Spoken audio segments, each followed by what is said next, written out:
as well. Surely we, the board of directors of the greatest enterprise on earth, can take care of our employees and give them confidence that they deserve. And I thank the Speaker for the additional time, and I yield back the balance of the time I don't have. The gentleman's time has expired. The gentleman from Maryland reserve. Gentleman from Ohio. Mr. Speaker, I yield a minute and a half to the gentleman from Kentucky, Mr. Rogers. Gentleman from Kentucky is recognized for a minute and a half. I thank the chairman for yielding me this time. This is a bipartisan bill, and I hope every member in this House will be happy to support it. I'm glad to see that, at the very least, the Senate has plans to take up this bill. Stop the presses.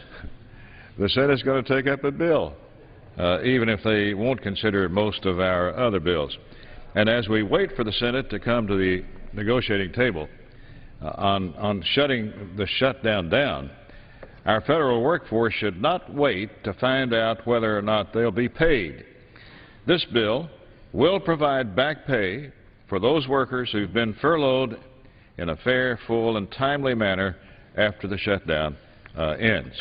The House has made great strides toward this end. In fact, as of yesterday, the House has approved 15 different options to fund the government, sent them over to the Senate. Sadly, the only response is a loud snore. I hope this bill, which I know is a priority for my colleagues on both sides of the aisle, will encourage this Congress to find that spirit of bipartisanship that seems to have evaporated over the last few weeks. It will demonstrate that we are able to let level heads prevail and that we can unite in our responsibility to care for the hundreds of thousands of people who serve this nation day in, day out. I want to thank Mr. Wolf and Mr. Moran, two very fine members of our Appropriations Committee, for bringing this bill to the floor, and I salute them, urge my colleagues to provide our workforce with some certainty for their futures and pass this bill. Gentleman time has expired. The gentleman from Ohio reserve. I reserve it, yes. Yes, gentleman from Maryland. Mr. Speaker, I yield 3 minutes to the distinguished sponsor of the bill from Virginia, Mr. Moran. The gentleman from Virginia is recognized for 3 minutes. I thank my very close friend from Baltimore, Maryland, for yielding me the time. Mr. Speaker, this bill is truly bipartisan. We have 177 co-sponsors, 32 Republicans. It ensures that all federal employees will be paid for the duration of the federal government shutdown. The issue is fairness. It's just wrong for hundreds of thousands of federal employees not to know whether they're going to be able to make their mortgage payment, not to know whether they're going to be able to provide for their families. Many of them live from paycheck to paycheck, and they're absolutely committed to paying their bills when they become due. But I'm sure that this experience has been shared by many of our colleagues. They come to our offices.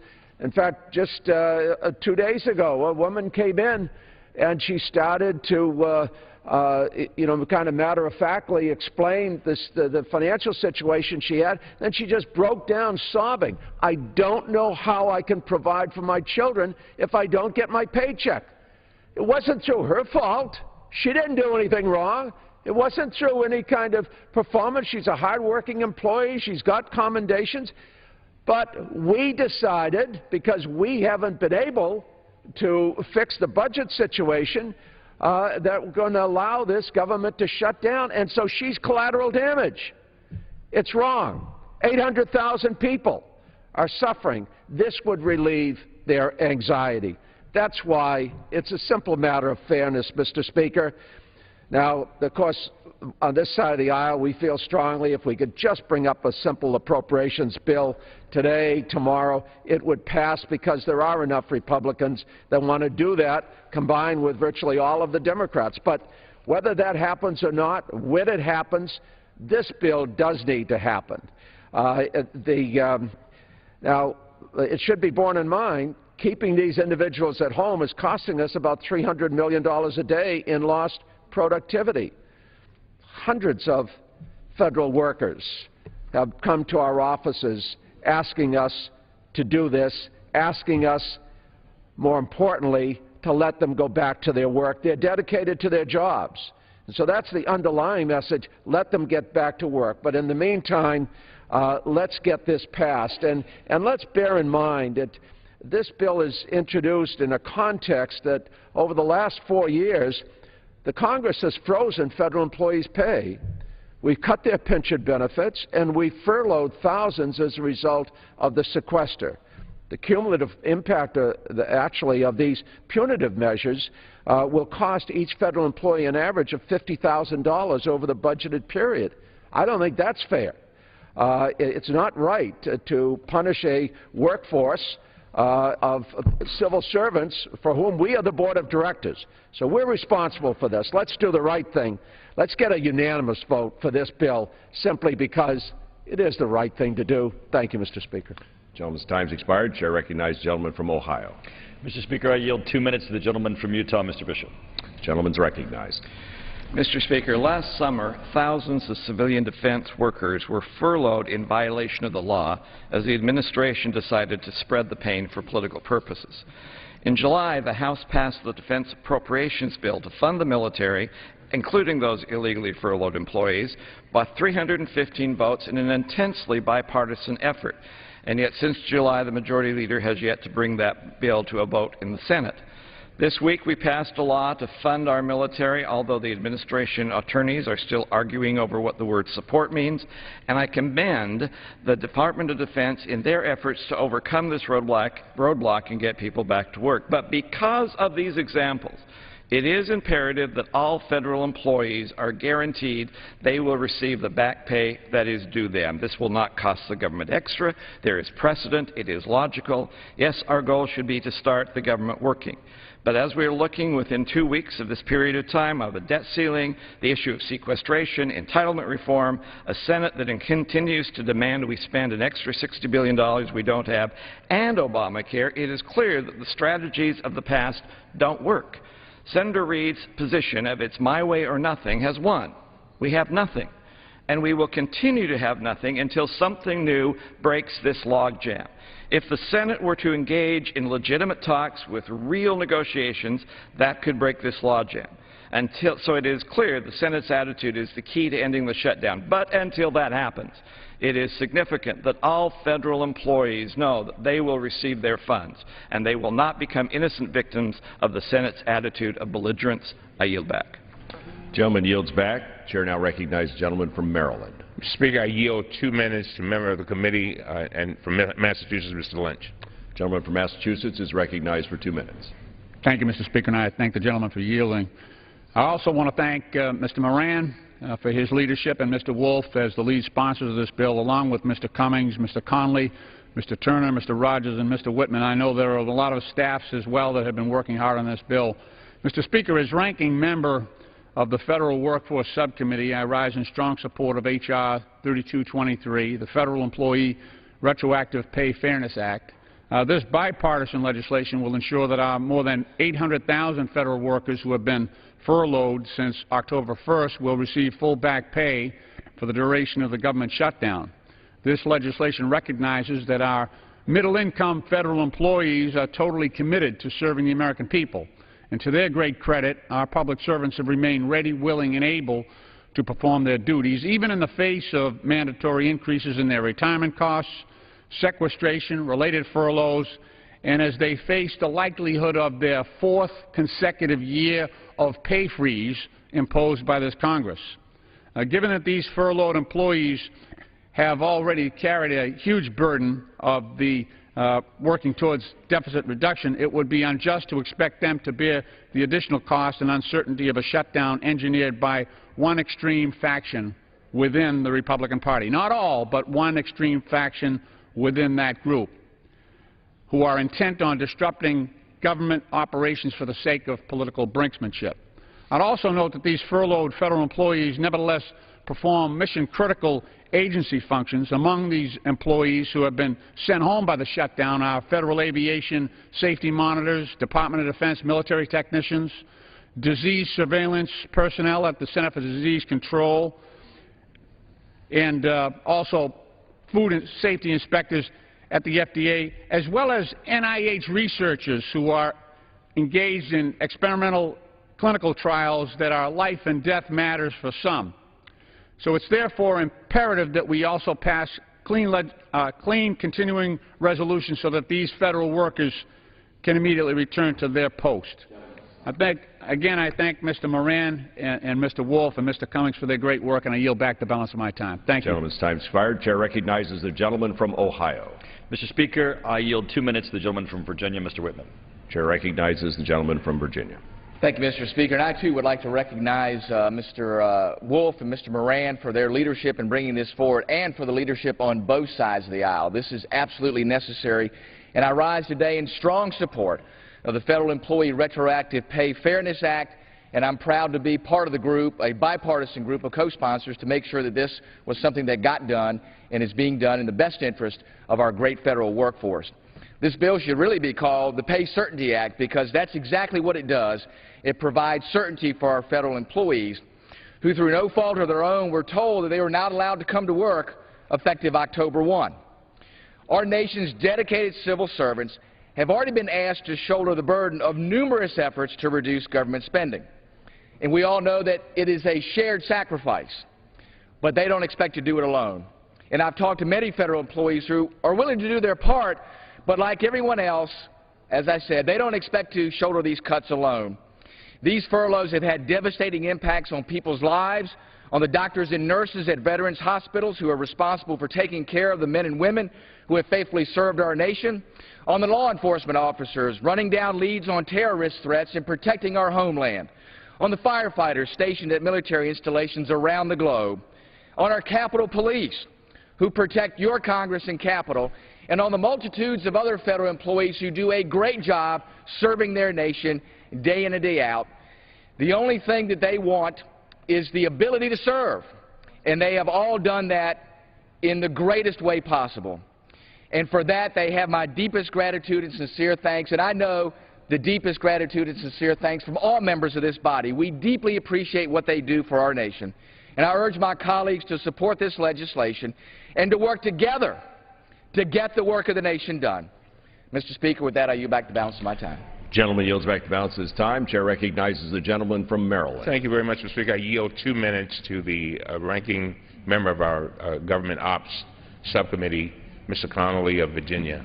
Chair recognizes the gentleman from Virginia. Thank you, Mr. Speaker, and I thank the distinguished ranking member and the Republican manager, my good friend from Maryland.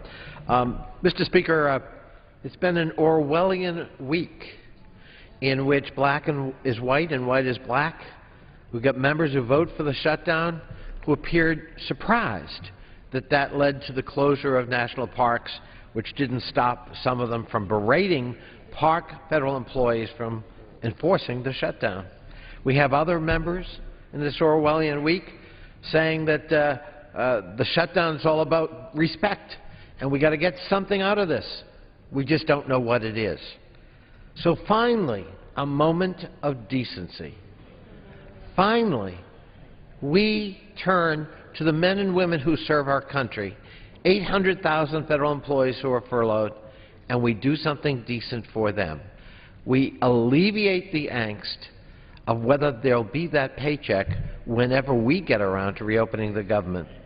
This week, one of those dedicated civil servants with my constituency, Dave Lavery, received the prestigious Service to America Medal in recognition of his exemplary leadership of the 6,000-person team that conceived and executed NASA's incredible Curiosity rover Mars mission.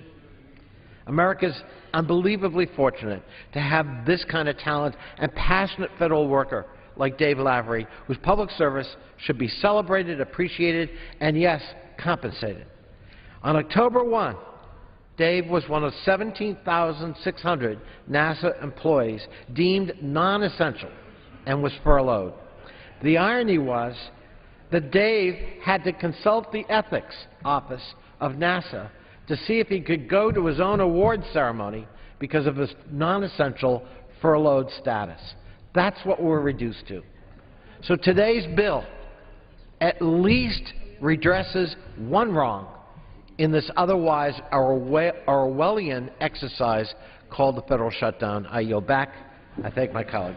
Gentleman's time has expired. Chair recognizes the gentleman from Ohio. Mr. Speaker, I yield 2 minutes to the gentleman from Nebraska, Mr. Terry. Chair recognizes the gentleman from Nebraska. Thank you, Mr. Speaker, and I want to thank the gentleman from Virginia, Messrs. Moran and Wolf, for their effort, but also for personally coming up to me and asking me to be an early advocate of this very important bill. Like them, I have many constituents that are federal employees that are furloughed right now, including the majority of them being civilian employees at Offutt Air Force Base and STRATCOM. The legislation that we're considering here today will make sure that the 800,000 federal employees are paid for the time lost or off work during this impasse. Now, we worked last week in a bipartisan effort to make sure that our military would be paid, and included in that bill called Pay Our Military Act was also very clear language that protected civilian DOD workers from furlough. But unfortunately, in a bizarre what's the definition of is discussion in the White House and DOD, they furloughed almost 60 to 70% of the civilian employees where there's critical missions endangering our country. So having a bill like this, where we come together in a bipartisan way, we can reduce some level of frustration, we can give some level of peace of mind to those employees that they will be reimbursed for their time off. They will get paid. I want the DOD today to put those civilian DOD employees back to work as it's clearly in the law. Now, there's historical precedent for this all the way back to Ronald Reagan times with Tip O'Neill, and there's 6 closed downs that the employees were paid or reimbursed for their time off, and so it should be for this effort. This is bipartisan. The President has said that he will sign this, and I urge my colleagues to support this effort. I yield back. Gentleman's time has expired. Chair recognizes the gentleman from Maryland. Thank you very much, Mr. Speaker. I yield 1 minute to distinguished gentleman, the ranking member of the Budget Committee, Mr. Van Hollen from Maryland. Chair recognizes the gentleman from Maryland. Thank you, Mr. Speaker, and I thank my friend from Maryland. No one should be made to suffer for actions that are no fault of their own. So I'm very pleased that we're taking up this measure to ensure that dedicated federal workers who are among the many innocent victims of this government shutdown will be held harmless in the long run. But this important measure simply highlights the sheer folly of keeping the federal government shut down for 1 additional minute. These are public servants who are paid to do what they love to do, to serve the public. So for goodness sakes, let them all get back to work for the public now. This bill, Mr. Speaker, doesn't say let's just pay the federal employees at FEMA. It doesn't say let's just pay the federal employees at the national parks. It doesn't say let's just pay the federal employees at the piecemeal, cherry-picking agencies that our Republican colleagues have brought to the floor. It says let's make sure we hold all federal employees whole. Absolutely. And let's open the entire federal government and do it now. Mr. Speaker, let us have a vote on that very simple proposition. Gentleman's time has expired. Chair recognizes the gentleman from Ohio. Mr. Speaker, I yield 1 minute to the gentlelady from Michigan, Ms. Miller. The chair recognizes the gentlelady from Michigan. Mr. Speaker, I support this bill, which will make sure that federal workers who are furloughed because of the shutdown are paid. But I would also point out that the average salary of a federal worker is $78,500. And so what I don't understand is why my colleagues on the other side of the aisle, how they can decide which of the funding bills that we have passed during the shutdown are actually worthy of their support.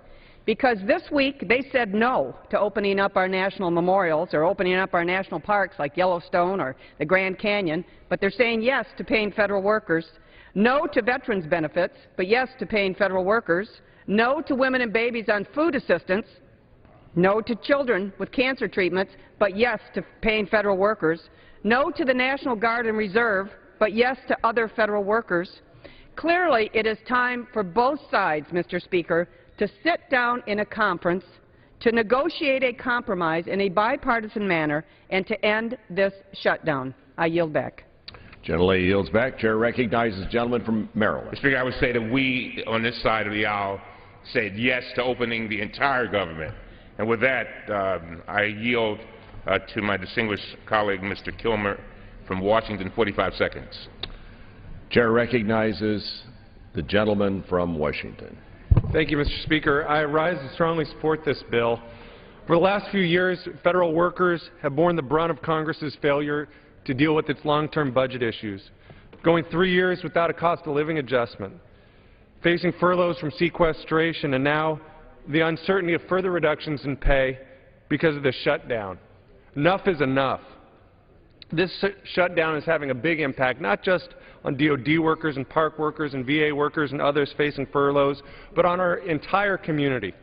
Folks who won't be able to replace a car or make a home payment or go buy a new TV. That affects our economy.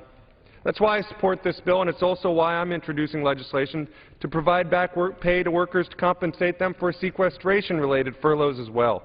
We need to end this partisan bickering, end the gridlock, end the shutdown, and get government and Congress back to work. I yield back. Gentleman's time has expired. Chair recognizes the gentleman from Ohio. Mr. Speaker, I yield 1 minute to the gentleman from Colorado, Mr. Kaufman. Chair recognizes the gentleman from Colorado. Thank you, Mr. Speaker. I rise in support of H.R. 3223, the Federal Employees Retroactive Pay Fairness Act. This is an issue of fairness. 5 days ago, the President signed my legislation, the Pay Our Military Act. However, hours later, the DoD controller sent an email to all DoD civilian employees who were included in the act, which is now law, that there would be furloughs starting immediately, despite acknowledgement of the new law. Last night, media sources reported that the Secretary of Defense had a change of heart, no doubt due to the multitude of letters he had received from me and my colleagues on this subject, and decided to bring these furloughed employees back to work. Mr. Speaker, it would be a shame if the thousands of DoD civilian employees who were needlessly furloughed were not paid for time they could have spent working had the Secretary given the same level of priority to this issue that he did to college football. Thank you, and I yield back. Gentleman's time's expired. Chair recognizes the gentleman from Maryland. Mr. Speaker, I yield 45 seconds to Congressman Lujan from New Mexico. Chair recognizes the gentleman from New Mexico. Mr. Speaker, I rise in support of this bill, which is important to all the federal employees in New Mexico. This bill ensures that furloughed employees will be made whole. It is also important for contract employees who work at our national labs. It is clear that Congress intends to insulate those workers who provide vital services to our nation from the effects of the shutdown. In the past, DOE has sought to treat lab employees the same as federal employees. This legislation sets the precedent for how those employees will be treated. We are sending the message that DOE should certify back pay for lab employees as an allowable cost so they will be made whole if they are furloughed. Mr. Speaker, I request unanimous consent to submit into the record my letter to Secretary Moniz expressing congressional intent to insulate those workers who provide vital services to our nation from the effects of a shutdown, which includes contract employees at our national labs. Without objection, and your time has expired. Chair recognizes the gentleman from Ohio.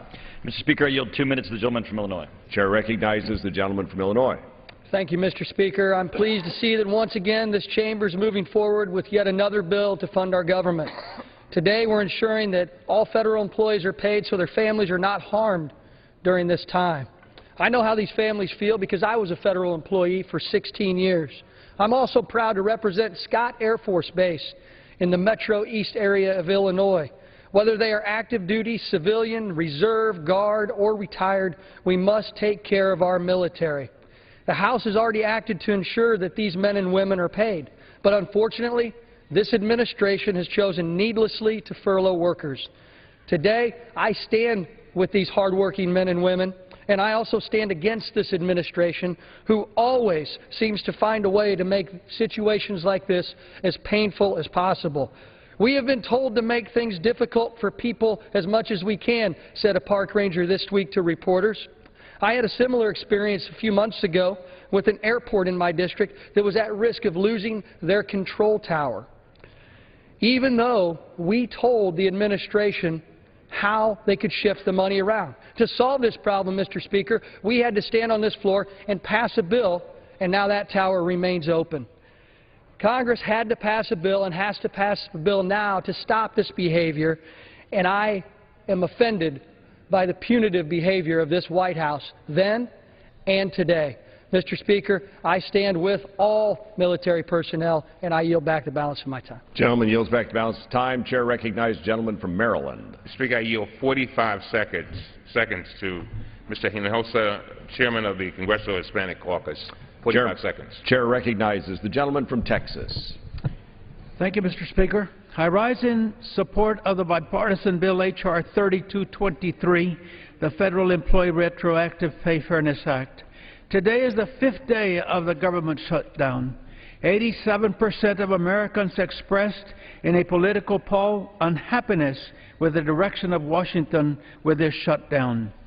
Federal employees are dedicated public servants who are just trying to do their jobs, support their families, and contribute to the economy.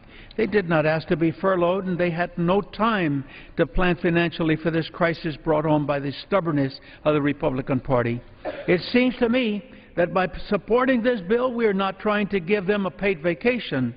If my colleagues on the other side of the aisle would bring a clean CR to the floor, they could all be back at work on Monday. These families are victims of the dysfunction of this Congress. Is expired. Chair recognizes the gentleman from Ohio. Mr. Speaker, I yield 1 minute to the gentleman from Texas, Mr. Fernvold. Chair recognizes the gentleman from Texas. Thank you, Mr. Speaker. I rise today in support of this bill to guarantee our federal workers are paid. You know, they shouldn't be the innocent pawns in the middle of a debate caused by us unable to work with the Senate. You know, we're ready to talk, we're ready, willing, and able to talk, but we need to ratchet down the rhetoric a little bit, make sure our employees get paid, make sure they get taken care of, and make sure that the men and women who work in places in my district, or district I represent, like the Naval Air Station Corpus Christi, like Padre Island National Seashore, like the Aransas Wildlife Refuge, are secure and safe.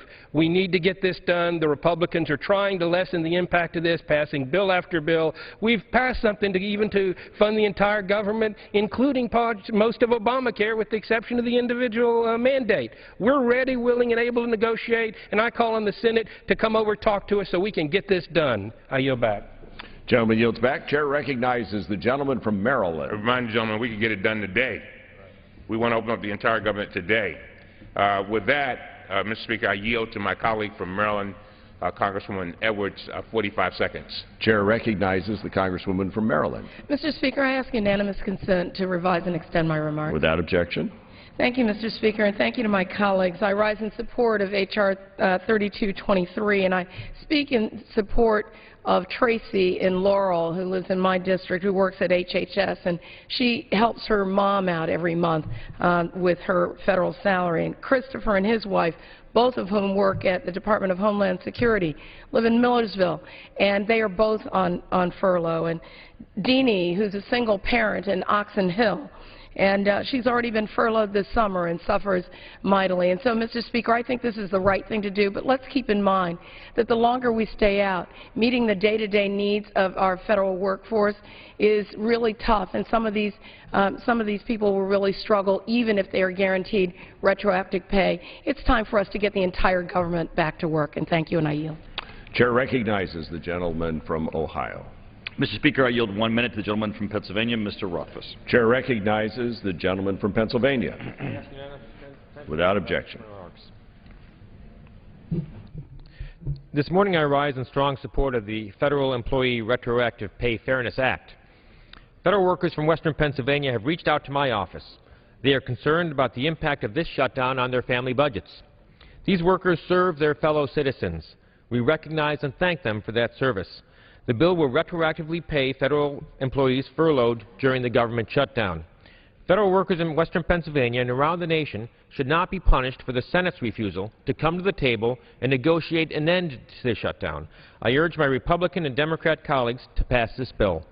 I thank the Chairman and I yield back.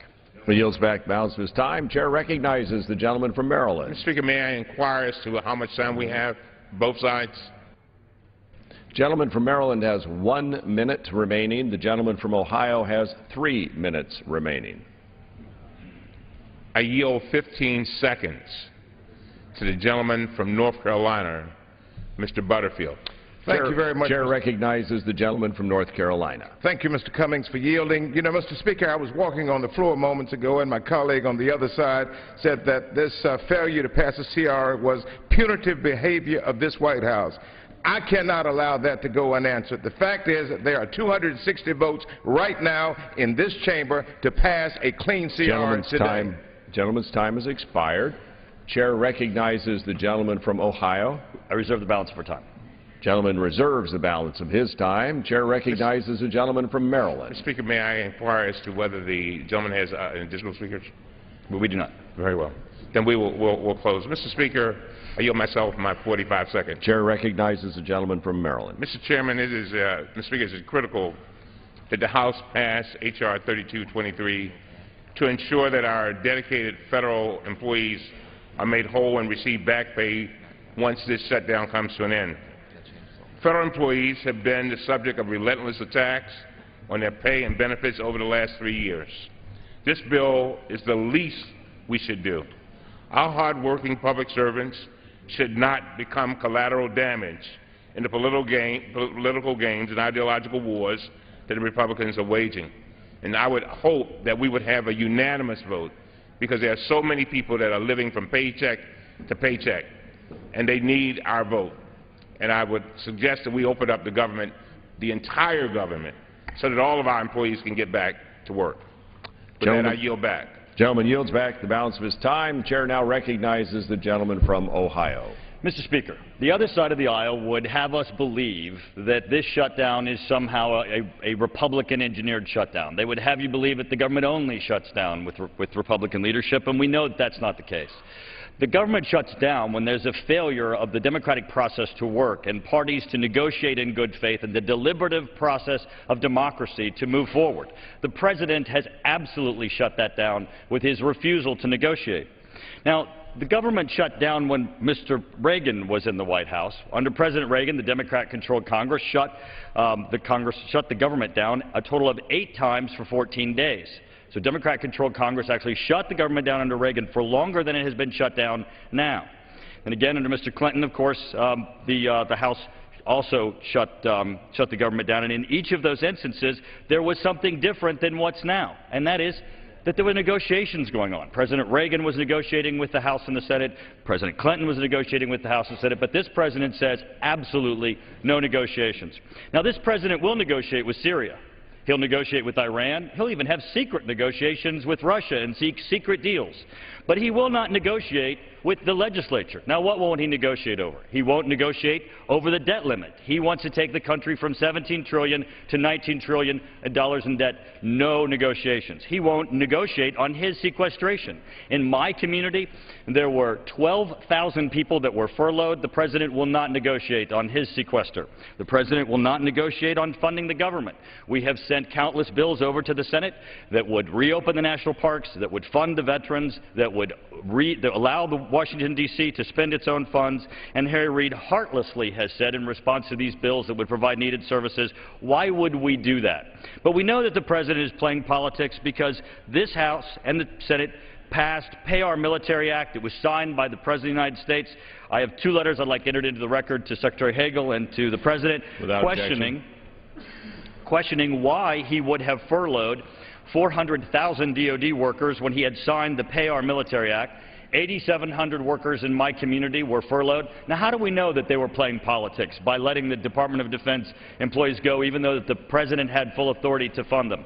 Because he's going to be calling them back. He's calling them back without any other passage of any other law or any other law that he signs. So clearly the President is admitting that he's been playing politics with these furloughs, and it needs to stop. It also needs to stop so that our federal workers do not have to worry about their pay. They do not have to worry about the impacts on their personal lives. They have child care expenses, house payments to make, kids that are in college, and while the President refuses to negotiate while he's playing politics, they shouldn't worry about whether or not they can make ends meet. I encourage my colleagues colleagues to support H.R. 3223 that would restore the pay to federal workers and ensure that they have the security that they need. I yield back the balance of our time. Gentleman yields back the balance of his time. All time for debate has expired. Pursuant to House Rule 371, the previous question is ordered. The question is on engrossment and third reading of the bill. All those in favor say aye. Those opposed, no. The ayes have it. Third reading. A bill to provide for the compensation of furloughed federal employees. The question now is on passage of the bill. All those in favor say aye. Those opposed, nay. It's for a recorded vote. Does the gentleman ask for the yeas and nays? Yes. The yeas and nays are requested. Those favoring a vote by the yeas and nays will rise. A sufficient number having risen, the yeas and nays are ordered. Members will record their votes by electronic device. Pursuant to Clause 8 of Rule 20, this 15-minute vote of the question of passage of the bill will be followed by a 5-minute vote on the motion to suspend the rules and agree to House Concurrent Resolution 58.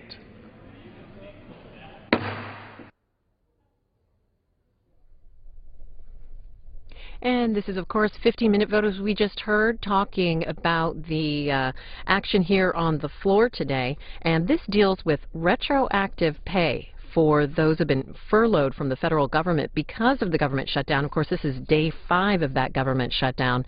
And the Hill reporting that the Obama administration says it will back this bill. Of course, the House has tried to pass about 10 partial funding bills through the Rules Committee, and the White House has so far issued veto threats on every one of those, what they're called piecemeal fiscal year 2014 appropriations.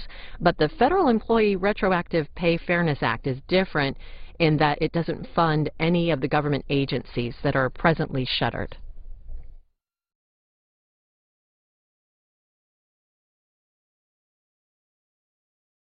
We're going to take your calls and get on the line. First up is John. John, we want to know what you think about the government shutdown. Is it affecting you? What do you think about what you've been seeing on Capitol Hill? You're right here in Silver Spring, Maryland, on the Democrats' line. I completely disagree with the shutdown. It not only affects me, but it affects my family. I have a cousin who works for the FDA. If it does not, it's just time that it stops. I don't know what's going on. They need to put on their big girl pants and come to a conclusion and get the government running back to the way it's supposed to be. All right, we are taking your phone calls again. Those lines, want to let you know, for Republicans, 202-585-3885. Democrats can join us at 202-585-3886. And independents and others, 202-585-3887, while we're in this 15-minute vote. Again, this on the bill that would retroactively pay federal workers who've been laid off this week, about 800,000 around the country. Nancy's joining us from Frankfort, Illinois, on the Republicans line. Hi, I do agree with the retroactive pay, but I also want to point out that with the government shutdown, which I think the Republicans should continue to support until Obamacare gets some kind of notice from the Democrats, or, they start talking about some kind of resolution. I think the Republicans are doing the right thing. Mm-hmm. I think we're seeing that government is way too big, and with the deficit crisis coming up, we can't afford another government program, and it's not helping enough. It's hurting more people than it is helping. And I think it really should be fully repealed, and they should start again with something that they can both compromise on. Okay, Nancy, thanks for your call. Charlene is in Pine Bush, New York, on the Independence line. Charlene, what's your opinion of the government shutdown? Oh, hey, thank you for taking my call. Of course. If I could just make a little comment. With all of these little bills that are going in there, this should show how important the government is, not how much the government is. And clearly, by the GOP trying to pass these mini bills, it's clear that they should just open the government. Let's put, there's no reason for it to be closed. Can we go back to work? Do they want to crash the economy? Do they want us to be like Greece? I'm not really confused. I just think it's a stupid move. And I think, you know, people are going to get out and shout. And this is just, unfortunately, unnecessary. On now to Eatontown, New Jersey, Democrats line. Linda, what do you think? I think that John Boehner should bring the Tea Party members all together. They are being very childish about the whole thing. Let them try the Obamacare. I don't think it's all good. I think the part where they cover people who might not be able to get insurance is good. But it's all. But you have to trial and error, just like the D plan when you had the donut plan when Bush came in. But you can't blame it all on Obama because of the fact that when Bush came in, he spent a lot of money and put us in that big problem with the banks. Okay, thanks very much, Linda. Let you know we're taking your calls again. Numbers up on your screen if you want to join us during this vote. It's about a 15-minute vote. Working on retroactive pay for furloughed workers, furloughed federal employees. And let you know both the House and Senate are expected to be in. Senate is expected to be in at 12 o'clock Eastern Time.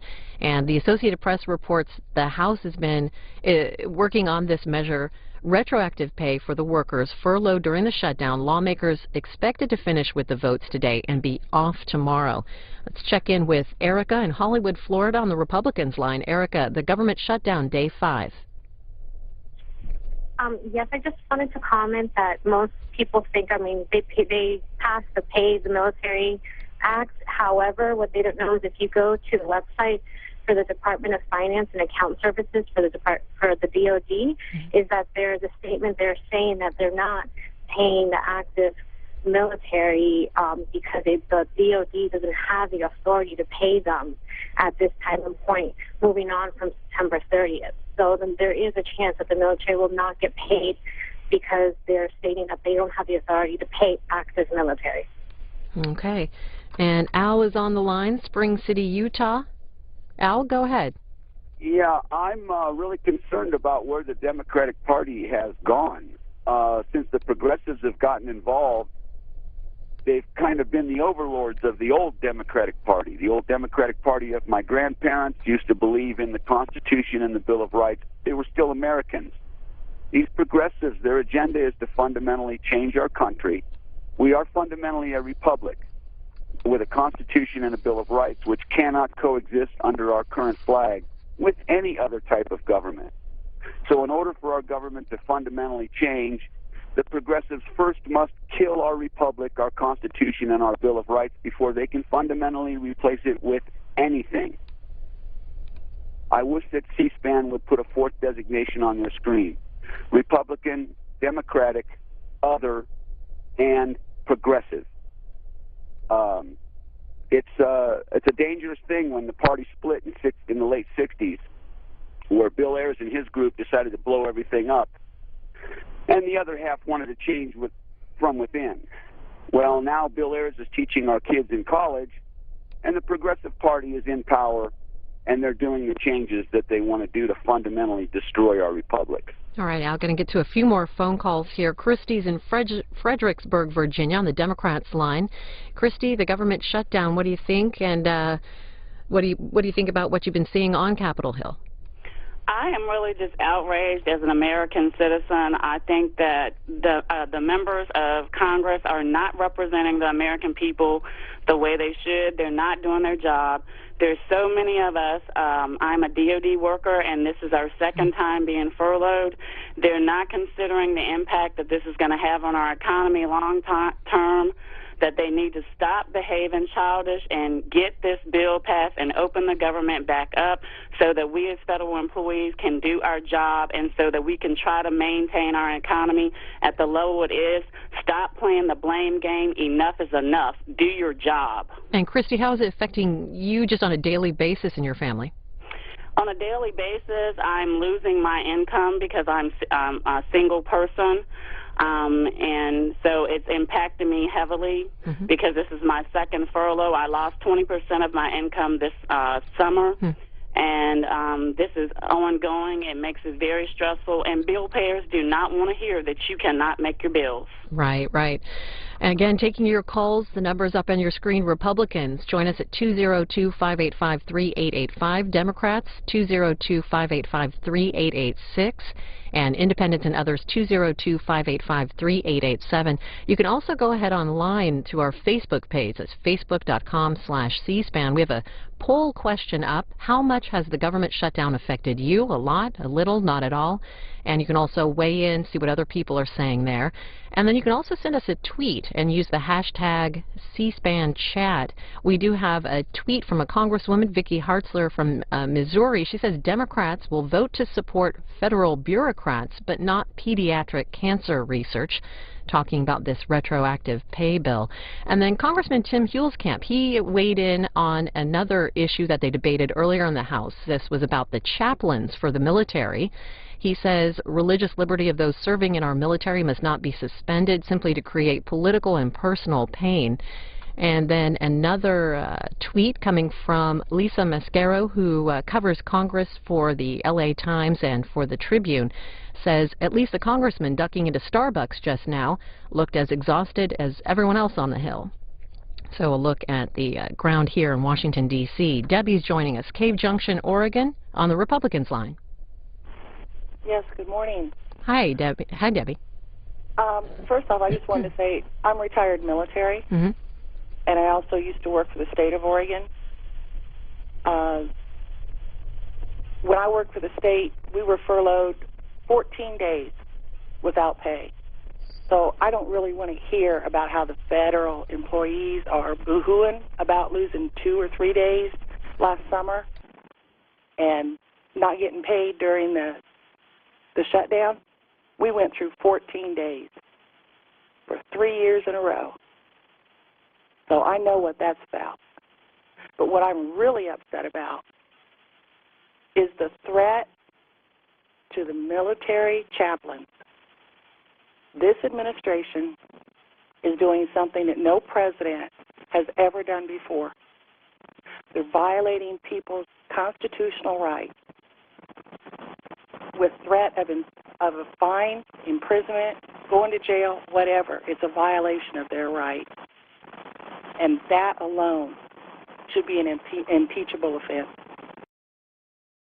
Thanks, Debbie, and we are going to be taking calls throughout the day today as we're in votes here on the floor.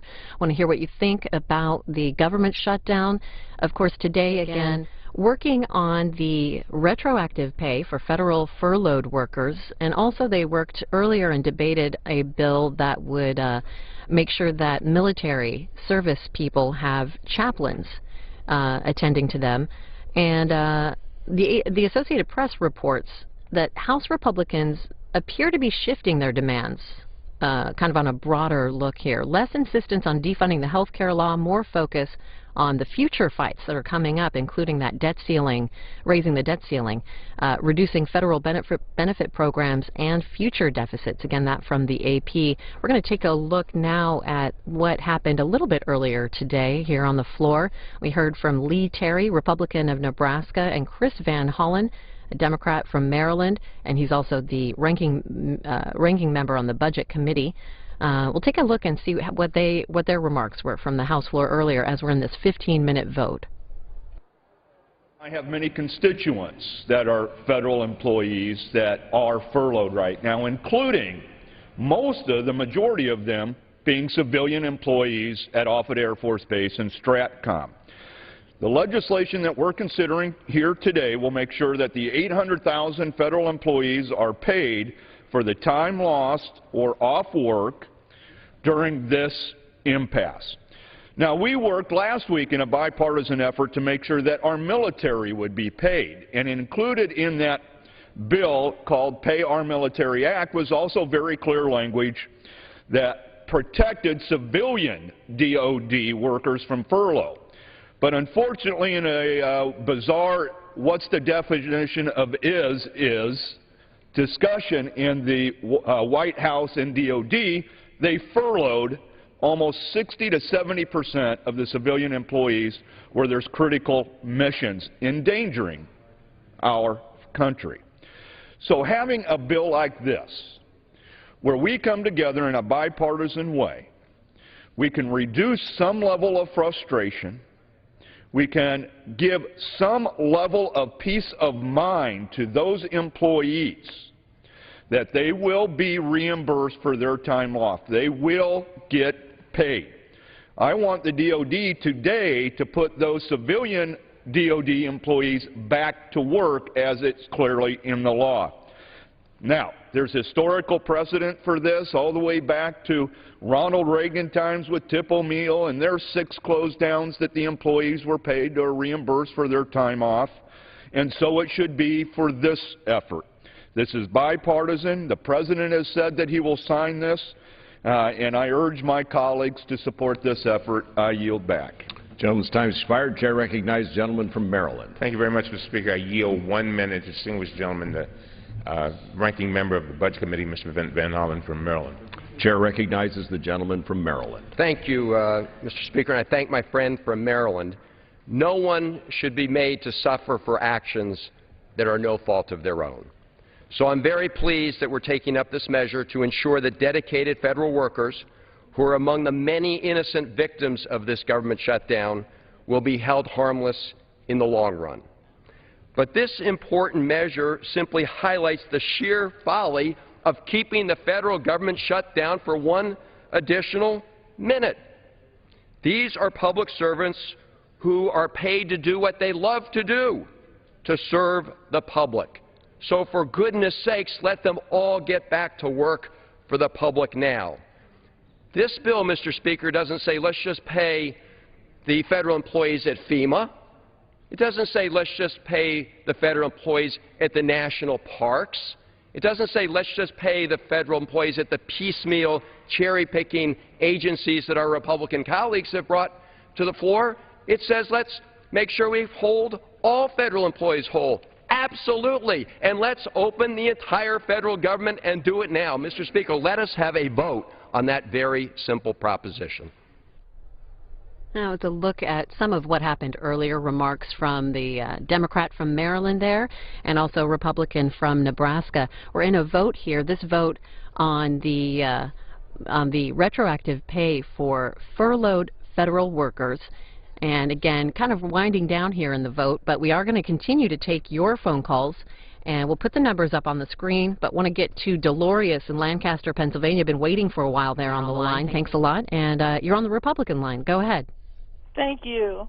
From day one, from the time President Barack Obama was elected, he has seemed to forget that he was elected to be the president of all Americans, and not just the Democrats.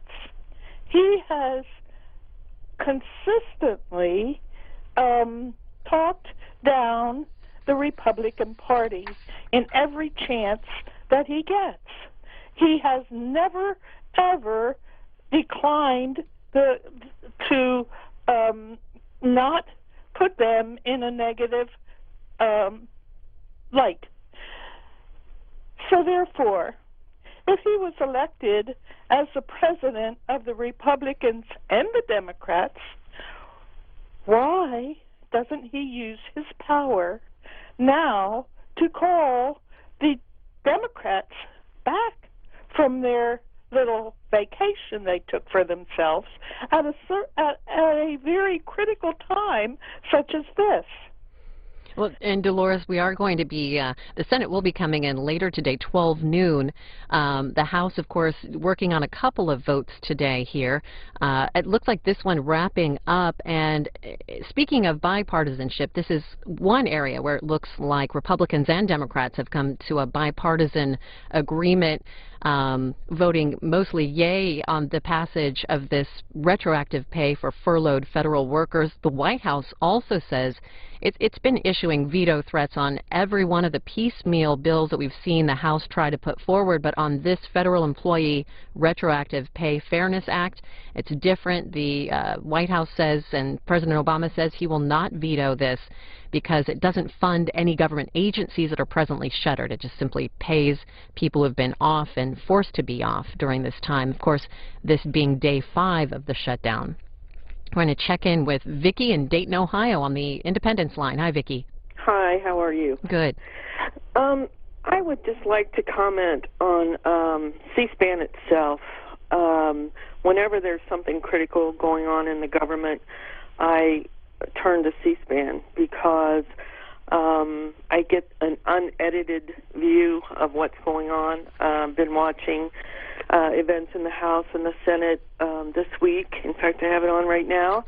And I just think we as Americans need to wake up and really pay attention to get those unedited, unadulterated points of view by looking at this stuff ourselves and not leaning and relying on national media, which so many times is biased. They will edit comments, you know, to lean a certain direction. And I just think that we as Americans need to pay attention, and we have this wonderful tool of C-SPAN to do that and to be able to just figure things out for ourselves and not just take party lines. And it makes me sad that I think the Democrats, as I watch them, that it's almost as if they think we're stupid, that we can't on our own just watch what's going on and see the obvious truth. So I just want to thank C-SPAN for being there and hope you all continue. Oh, sure. Vicki, what kind of truth were you talking about there with the Democrats? Well, in the sense that, you know, it's like they're repeating a mantra of we want the government to be open and we don't want a piecemeal, where the Republicans are simply saying, let's agree on what we agree on and then deal with what we don't agree on in conference. I mean, that's common sense. And, you know, it just, to me, that's so obvious. Yes, they have disagreements, and let's get to the disagreements, but in the meantime, why are we punishing all these other people in areas where we do agree? And it doesn't make sense. It just doesn't make sense. And to me, from my point of view, it makes the Democrats look power-hungry, self-centered, stubborn, intractable. You know, it just makes them look really foolish to me. Thanks, Vicki, for the comments, and thanks for tuning in from Dayton. We are going to go back here to the floor of the House, and also want to remind you, you're calling in. We're going to keep taking your calls throughout the day, but you can also weigh in on Facebook.com/C-SPAN and send us a tweet, and make sure just to use the hashtag C-SPAN chat, as looks like this vote is coming to an end, and possibly continuing on to the vote for the chaplains for military personnel.